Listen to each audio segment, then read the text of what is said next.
We are back. Give me one sec while I plug this in. And here we are. Okay. Welcome back. This is part 16 of how to build a neck through base. This video is going to be specifically about side dots. There's nothing on our fingerboard on the side or the front. I believe this client has requested side dots only, which is totally doable. Most of my bases have clean front-facing fingerboards. From time to time I'll do the front-facing dots, and they do look nice. Alright, this is a 34-inch scale, and years back I did a smart thing. I made a little template. This is some aluminum angle iron that I milled down so I could get it to fit over the edge of a fingerboard. And what I did was I marked very carefully these little lines. You can barely see them, but alongside there's holes that help me quickly mark out approximate, left to right location of where these dots need to live for a 34-inch scale. I've been threatening over the past 10 years to go through all the different scale lengths that I build and make these templates for each one, but lo and behold, I just measure. So normally, if you don't have a template like that, what you need to do is measure between the places where you put dots, and that's between the second and third fret, between the fourth and the fifth.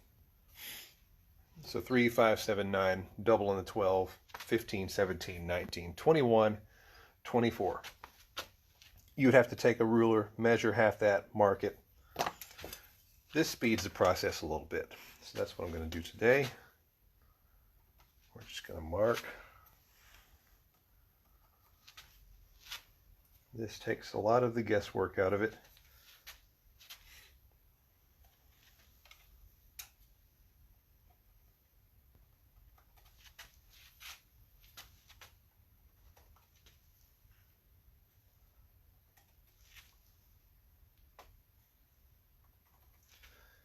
The only thing I'm going to change from the template is there's one dot on the 24th. I'm going to do double dots. So I am going to measure. First thing is find the center and then measure equidistant out from that center.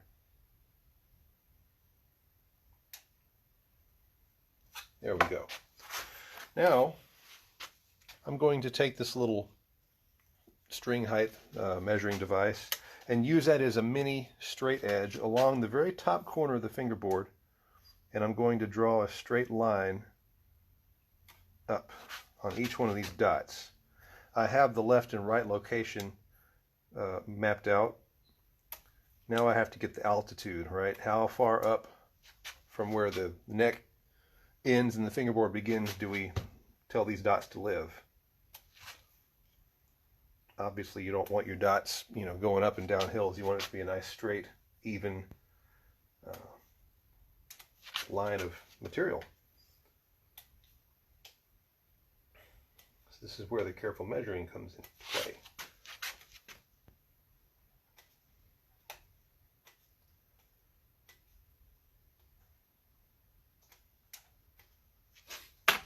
All right. I'm going to take my ruler and literally measure each one so that it's the same height up from the maple on this ebony. This measurement really will depend on how you want to do your dots. Fender typically intersects the fingerboard and the neck if there is a fingerboard glued onto the neck. So let's say you have Fender's typical jazz bass maple neck rosewood fingerboard. The dot lives halfway on the fingerboard and halfway on the neck material, and that's just how they do it. That I can see how that would take the guesswork out of location. It's the same way every time. I've done it that way on a few builds, but I prefer to see that dot completely on the fingerboard. In this case, ebony, these white dots are going to show up nicely if they are fully surrounded by black. if half of this little white dot is on the maple of the neck, it's not going to show up as well. So simple as it may seem, there's a lot that can go into how you do your side dots that really does add to the functionality of the instrument. Okay, that's all measured out and marked.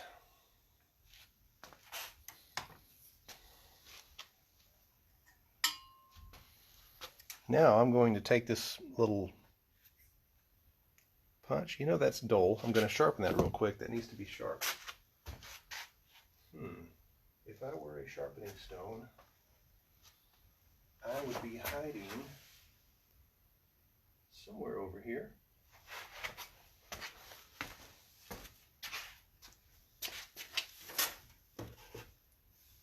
Here it is.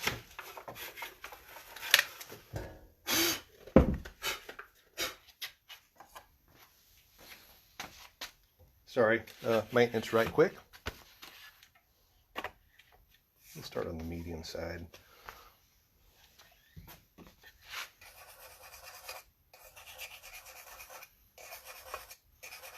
If you use a center punch or any sort of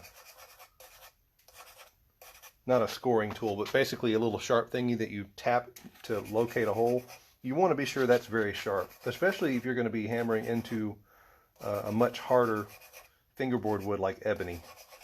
You don't want that thing to scoot or slide off to the side and miss. You don't want to miss the mark. That's sound advice right there. Don't miss the mark. I mean, like literally and figuratively.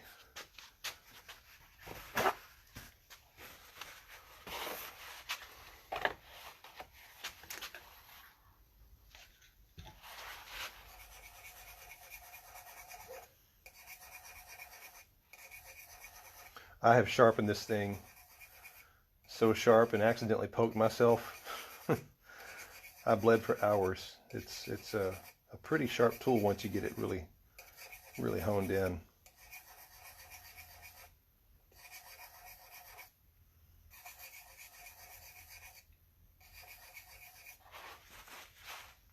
Oh yeah. That's more like it.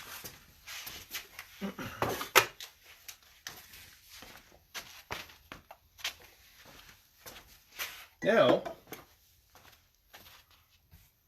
we're going to get to this. You can't see, can you? Let me see about putting this over here.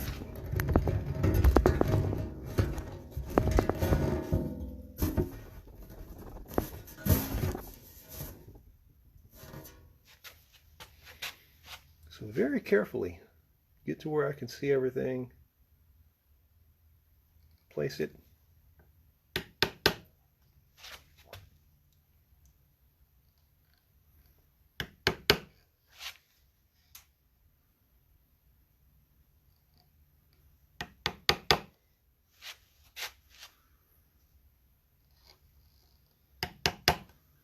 I'm not tapping very hard, just a few little light taps will do it.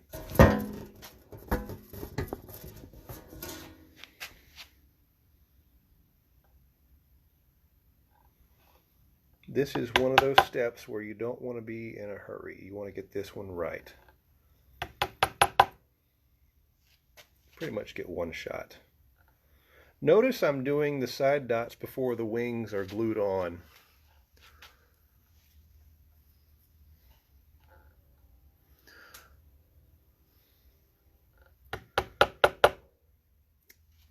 I'm reading the comments. Lloyd Townsend says, "How have I missed 15 of these? Can you tag me in these? I'm going to stalk your Facebook."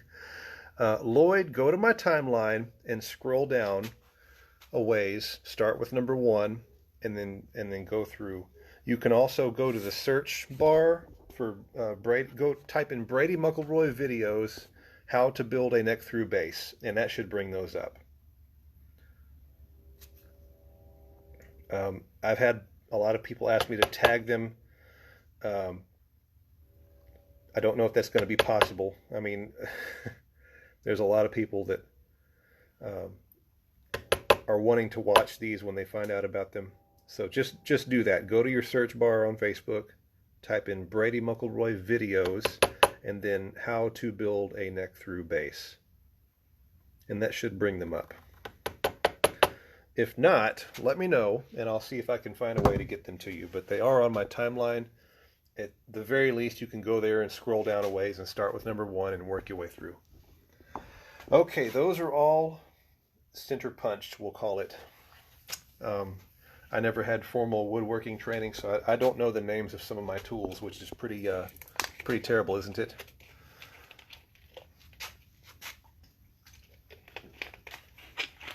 Now, for the side dot material, there's a lot of different things out there. Today, we're just going to be using my standard, just the white little plastic sticks. Shows up wonderfully on black ebony. I use other things like the lumen lays. These glow in the dark. They're very expensive.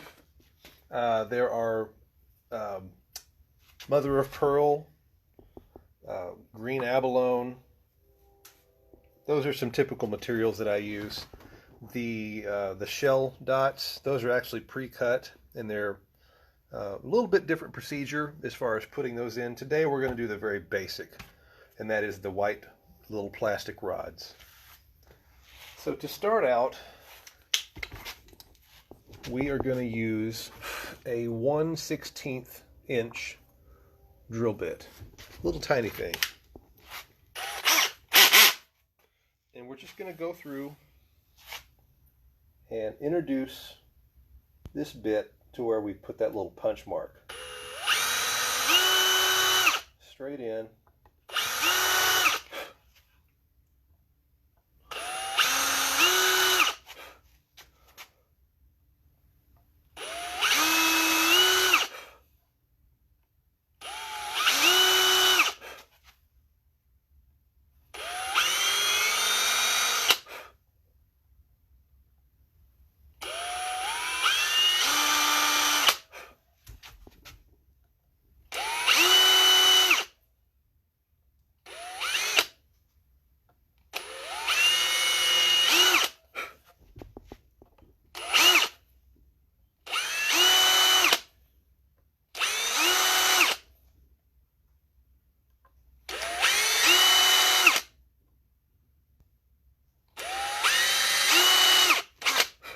All right, now we're going to make those a little bit bigger.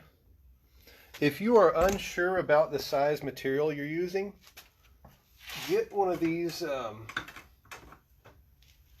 nifty gadgets, right? Find out what size it is. Let's poke that through. So this fits in the 5/64 hole, so that's basically the next size drill bit up, but it's a very snug fit. So here's what I'm going to do. I'm going to take a 5/64 bit,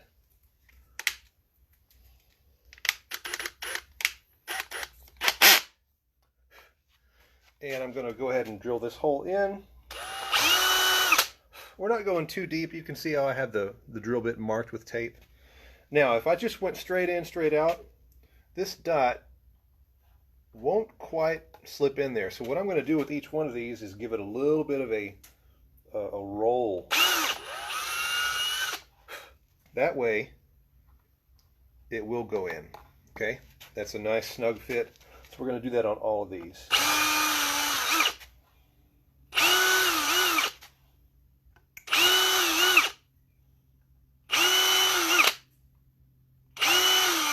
Now this is something you can't do on the drill press. A drill press is straight down, straight up. Compensating on the fly by hand, that's something you can only do with a handheld cordless drill. Well, it can have a cord, but make your life easier and get a cordless.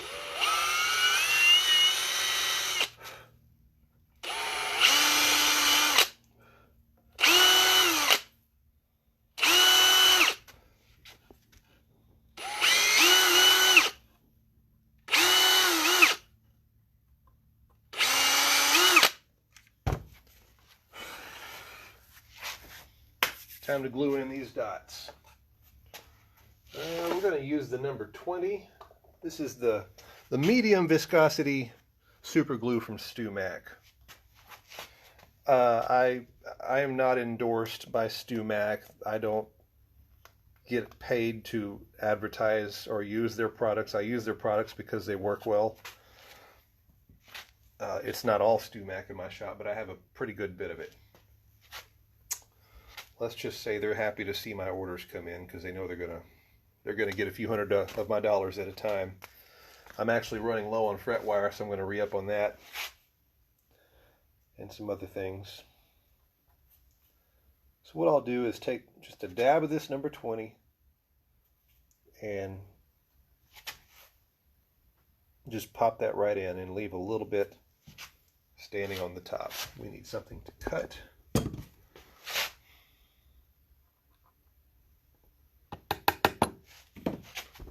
Actually, I'm going to use these. These are terrible. These are the worst little wire cutters I think I've ever experienced. These are from Craftsman. Buyer's remorse, like crazy. These are just about useless for cutting anything that's an electronic component, cutting wire. It barely cuts wire. It can cut this plastic material for my side dots, which is about it. All right. Usually one stick will give you about half of your neck with a little bit sticking out, and that's fine. This is very inexpensive. It's not very, it's not something that I'm trying to, use every last single millimeter of. It's something I can buy a lot of, and it's not that steep on price. So, not trying to be wasteful, but I don't have to be stingy with it. That's what I'm saying.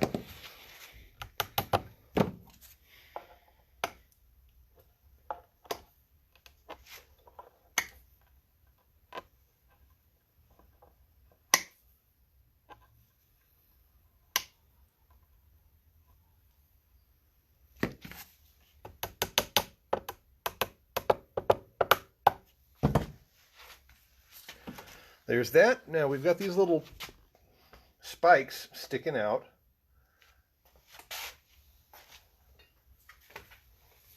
Take a little bit of this CA glue accelerator and just lightly go over that. That's going to help the glue dry quicker, cure up. I'm not getting really close and just dousing it. I'm kind of feathering this from further away. If it has a very rapid reaction, it'll bubble up and create a cloudy mess around the glue surface there, and it can actually make it look bad. So we want to be very light with each little spritz of this stuff.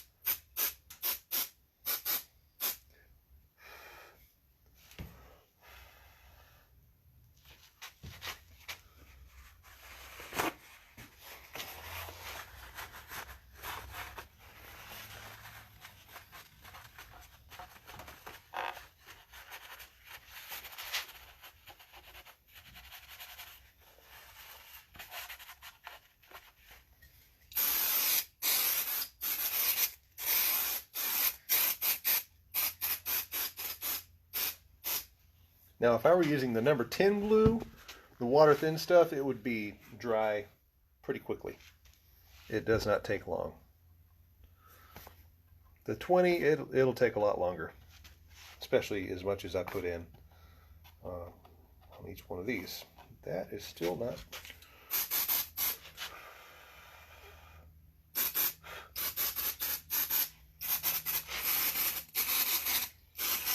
Sometimes I call this my impatient spray.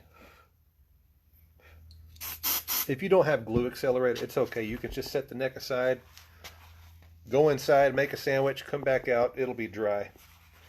For the sake of this video, I'm hurrying things along. Because if I start telling dad jokes, you'll all leave and never come back, and you don't want that to happen. You don't want me to start telling dad jokes. It's bad, folks, I'm telling you. All right. That is dry. We're going to take these nice fret nippers, and those get in nice and close and flush. I'm just going to cut these off. When you're doing this, don't try and go fast. I go fast because I do a million of these. I mean, normally when I do side dots, I'm doing 5 or 6 necks in one day, right? So I have a pace that I move at to keep the work moving along in the shop. But I'm also comfortable doing it because I've done it hundreds of times. If you're new to it, take your time. Go slow. You know, take an hour to do your side dots and knock it out of the park. Now we have these dots in the side, and we have this ugly bumpy mess. So we have to smooth that down. Take a wooden block that's got a nice level side to it and some sticky back sandpaper. This is 120 grit. You can use 80, you can use 220. 120 is a little bit, you know, a little bit more forgiving than 80. Right up here on the top where the fingerboard happens and the neck happens, you have to keep in mind this is a sacred line right here. This material that I'm running the finger across, this is where the wing is going to be glued to the neck. So you do not want to disrupt that level surface that's been carefully machined in. Another thing to keep in mind, notice I have the neck on its side. You want to be sure that there's no wood chips or little pieces of fret ends or any screws, anything that's metallic or sharp or anything that could dent or cause a disruption to these surfaces, right? These have to be sacred lines. They're very important. This is a padded top on my bench, so I'm not worried about denting if I, you know, push on this or whatever. Just things to be mindful of. Be sure and watch your sacred lines, this one being one of them. Because of that, I'm going to be very careful and very intentional about not taking this block anywhere on that surface. I'm only going to touch the fingerboard that's sitting right on top. So very carefully, I'm working this over where those dots have been glued in and leveling down. Not to disrupt the maple directly beneath it. And when it's level, it's level. And then if you want to clean that up, just take a razor blade, angle it ever so slightly, and then we'll move on to the rest. Past that point, the radius has begun where I've carved the neck and rough sanded things. So you'll want to do this by hand so that you can roll with that radius of the neck. And I would say don't camp out in one spot for too long because you don't want to work a dip into the side of your fingerboard edge.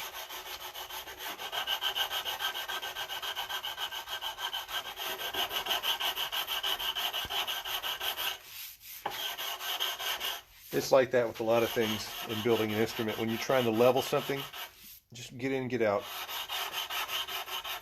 The longer you sit there and dig on something, you're going to take away too much material and you're going to compromise the shape.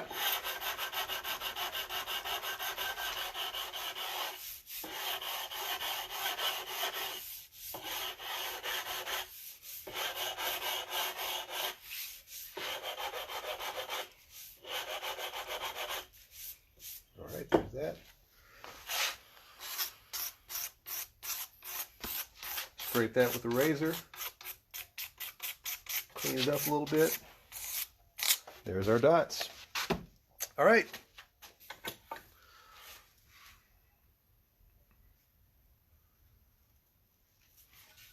That's how we do that. Thanks for watching. See you soon.